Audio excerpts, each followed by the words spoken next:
Hello friends, welcome back to once upon a taste and vlogs. ఈరోజు మన recipe jelly fruit cake. దీన్ని మనం ఇంట్లోనే సింపుల్గా ఎలా తయారు చేయాలో నేను చూపిస్తాను. ఇప్పుడు ఒక బౌల్ తీసుకొని దాన్ని స్టవ్ మీద పెట్టి స్టవ్ ఆన్ చేసి ఒక 4 కప్స్ వాటర్ యాడ్ చేయాలి. మీరు ఏ కప్తో తీసుకున్నా 4 కప్స్ వాటర్ యాడ్ చేసుకోండి. ఇంత చిన్నది చూడండి, ఇంత 4 కప్స్ వాటర్ యాడ్ చేశాను.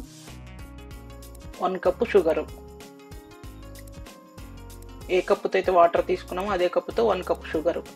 ఇప్పుడు మనం ఈ షుగర్ బాగా మిక్స్ చేసుకోవాలి. షుగర్ మెల్ట్ అయ్యేంత వరకు కలుపుకోవాలి. చూడండి, షుగర్ మొత్తం మెల్ట్ అయిపోయింది కదా. ఇలా అయ్యాక షుగర్ సిరప్ తయారవుతుంది. ఇలా అయ్యాక ఇది అగర్ పౌడరు. ఇది మనకి సూపర్ మార్కెట్లో దొరుకుతుంది. ఈ పౌడర్ యాడ్ చేస్తే మనకి జెల్లీ వస్తుంది, కేక్ జెల్లీ. చూడండి, నేను ఒక చిన్న టేబుల్ స్పూన్ తీసుకున్నాను. మామూలు స్టీల్ స్పూన్స్ అయితే 2 or 3 టేబుల్ స్పూన్స్ తీసుకోండి. దాన్ని ఇందులో యాడ్ చేసుకొని మిక్స్ చేసుకుంటూ ఉండాలి. చూడండి, మొత్తం మిక్స్ చేసుకోవాలి, లేదంటే గడ్డల్లాగా తయారవుతుంది. ఇలా కలుపుకుంటానే ఉండాలి. ఇది ఒకసారి పొంగొస్తుంది. ఒకసారి పొంగొచ్చాక స్టవ్ని ఒకసారి సిమ్లో పెట్టేసుకొని మళ్ళీ అలా మిక్స్ చేసుకుంటూ ఉంటే సెకండ్ టైం కూడా ఒకసారి పొంగొస్తుంది. అంతవరకు కలుపుకొని అది దగ్గర పడుతుంది. అప్పుడు చూడండి, ఇది ఇప్పుడు సెకండ్ టైం పొంగొచ్చింది కదా. ఓకే, మనకి ఇలా జెల్లీ తయారైపోయింది. ఇప్పుడు మనం స్టవ్ ఆఫ్ చేసుకొని దీన్ని ఒక 5 minutes ఆరనిద్దాం. చూడండి, ఇలా జెల్లీ తయారైపోయింది. స్టవ్ కట్టేసేసి ఒక 5 minutes ఆరనిచ్చి ఈలోపు మనం ఫ్రూట్స్ని తీసుకొని, ఒక యాపిల్ తీసుకొని ఇలా చిన్న చిన్న పీసెస్గా కట్ చేసుకోవాలి. మనకి ఏ ఫ్రూట్స్ కావాలన్నా యాడ్ చేసుకోవచ్చు, ఇందులో ప్రాబ్లం ఏమి ఉండదు. నేను యాపిల్ని కట్ చేశాను. ఇప్పుడు దానిమ్మకాయ విత్తనాలు తీసుకున్నాం. పొమోగ్రానైట్ కూడా ఇలా కట్ చేసి నీట్గా ఇలా విత్తనాలు తీసుకుని సైడ్కి పెట్టుకోవాలి. నెక్స్ట్ చెర్రీస్ని ఇలా మధ్యలో కట్ చేసుకోండి, కొంచెం చిన్న చిన్న పీసెస్గా. Next grapes, black grapes, green grapes. మన దగ్గర ఏ ఫ్రూట్స్ ఉన్నా యాడ్ చేసుకోవచ్చు. నేను నా దగ్గర ఉన్న ఫ్రూట్స్ యాడ్ చేసుకున్నాను. చూడండి, వీటిని కూడా గ్రేప్స్ కూడా కొంచెం పెద్దగా ఉంటే మిడిల్కి కట్ చేసుకొని వేసుకోవచ్చు. నెక్స్ట్ పైనాపిల్ని కూడా కొంచెం పెద్ద పీసెస్లు కట్ చేసుకుంటాం కదా, కొంచెం చిన్నగా కట్ చేసుకోవాలి.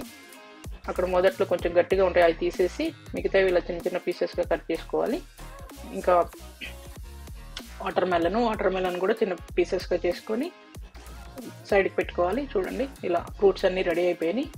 ఇప్పుడు నేను ఒక బౌల్ తీసుకొని అందులో మనం ముందుగా తయారు చేసుకున్న అగర్ జెల్లీని ఒక లేయర్గా ఇలా యాడ్ చేసుకోవాలి. యాడ్ చేసుకొని నెక్స్ట్ మీకు ఏ ఫ్రూట్స్ కావాలంటే ఆ ఫ్రూట్స్ అన్నీ ఇలా ఆ జెల్లీ పైన ఎలా కావాలంటే అలా యాడ్ చేసుకోండి. కొంచెం నేను కలర్ఫుల్గా ఉండాలి కేక్ అని చెప్పేసి ఫస్ట్ చెర్రీస్, ప్రోమోగ్రానైట్ రెడ్గా కనిపిస్తాయి కదా, అందుకని ఫస్ట్ అవి యాడ్ చేశాను. నెక్స్ట్ మిగతా ఫ్రూట్స్ అన్నీ ఇలా యాడ్ చేసుకోవాలి. మనం కట్ చేసి పెట్టుకున్న ఫ్రూట్స్ అన్నీ యాడ్ చేసుకోవాలి. కాకపోతే జెల్లీకి ఎన్ని పడతాయో అన్ని ఫ్రూట్సే యాడ్ చేసుకోండి, అన్ని పీసెసే యాడ్ చేసుకోండి. మీకు ఎక్కువ పెద్ద కేక్ కావాలంటే ఎక్కువ జెల్లీ తయారు చేసుకోండి. చూడండి, నేను హాఫ్ బౌల్కి ఫ్రూట్స్ యాడ్ చేశాను. ఇలా మొత్తం యాడ్ చేసుకున్నాక ఇంకా మిగిలిన జెల్లీ మొత్తం దీని మీద ఒక లేయర్గా ఫామ్ చేయాలి. మొత్తం అంతా పోసేసుకోవాలి. ఇలా అయిపోయింది కదా. ఇలా ఇంకా పోసేసుకున్న తర్వాత ఒక్కసారి దాన్ని రౌండ్గా ఒకసారి కదిపితే జెల్లీ మొత్తం సైడ్స్కి అలా ఫామ్ అవుతుంది, లోపలికి వెళ్ళిపోతుంది. ఇప్పుడు ఒక లిడ్తో క్లోజ్ చేసి ఒక 4 hours నార్మల్ ఫ్రిడ్జ్లో, డీప్లో వద్దు, నార్మల్ ఫ్రిడ్జ్లో ఒక 4 hours దీన్ని పెట్టేసి వదిలేయాలి. 4 hours తర్వాత చూడండి, ఇలా జెల్లీ కేక్ రెడీ అయిపోయింది. ఇప్పుడు నేను ఇది చాక్ తోటి ఒక్కసారి ఇలా సైడ్స్కి తీసేసి ఒక ప్లేట్ తీసుకొని ఈ కేక్ బౌల్ని ఇలా టర్న్ చేస్తే మనకి కేక్ ఈజీగా వచ్చేస్తుంది. ఇంకేం చేసాం లేదు, ఇలా టర్న్ చేసుకొని ఒకసారి ట్యాప్ చేయకుండా వచ్చేస్తుంది. ఇన్ కేస్ గట్టిగా ఉంటే కొంచెం ట్యాప్ చేస్తే వచ్చేస్తుంది. చూడండి, ఎంత కలర్ఫుల్గా ఈజీగా జెల్లీ ఫ్రూట్ కేక్ తయారైపోయింది.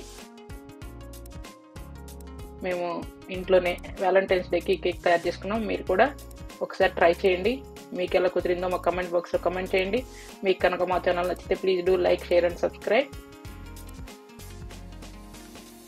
Thank you.